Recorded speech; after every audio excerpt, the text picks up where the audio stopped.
тіл. Оны ана тіл деп айтады. Мектепте де ана тілін оқыдық. Қазіргі күнде оны мақтанышпен айта аламыз. Жақында ғана осы әлемге осы қазақтың тілін паш еткен мысалға Шапкат бауырымыздың астын сызып тұрып айтқым келеді. Көріп риза болдым. Жаңа сөйлеп тұрған тілді естіген кезде. Оған мына жақта ағылшын журналист ағылшыншалап сұрағын қойды.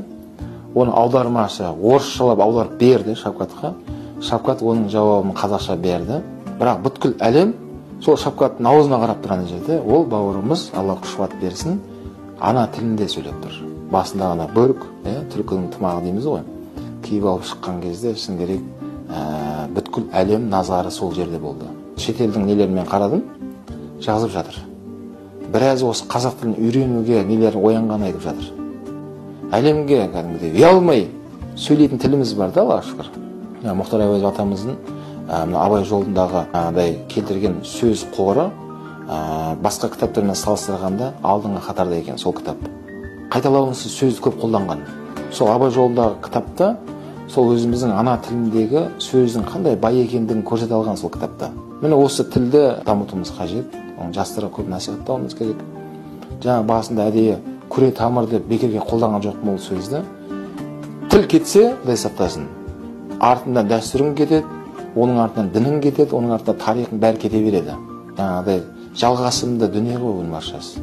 Соның ішінде мысалға айтатын болсақ, Димаш Құдайберген бауырымызда өзіміздің ана тілінде кәдімгідей сұхбаттарында айтып жүреді. Өткенде өзіміздің жерлесіміз Геннадий Головкин мысалға соның жаңағыдай жұдырықтасу кешінде әнұранымызды орындап шықты. Бүткіл әлем оның кәдімгідей керемет деңгейде өткендігін айтып жазып жатыр. Сол Димаш бауырымыздың тіпті сондай фанаттар дейміз ғой. Қазіргі күнде сол терминді қолданатын болды. Жанкүйер дейміз немесе. Сол жанкүйер фанаттары тіпті Қытайдағы жастардың өзі естуімше, білуімше қазақша әндер жаттап жатыр дейді. Өйткені сол ана тілін сүйген сол балалар, Димаш болсын, Шапкат болсын, өзіміздің жерлестеріміз, сол сөйлеп тұрған тілді жүректен шықты ол сөздер. Мынандай қағида бар, жүректен шыққан жүрекке жетеді деген қағида бар да. Бұл деген сөз, демек кез келген нәрсені жүректен шығарса ол жетеді. Сол үшін айтарымыз, міне басқа жаңағыдай өнер саласы, спорт саласындағыларға да айтарымыз, осылай қазақи тілімізді дәріптеп жүрсе екен.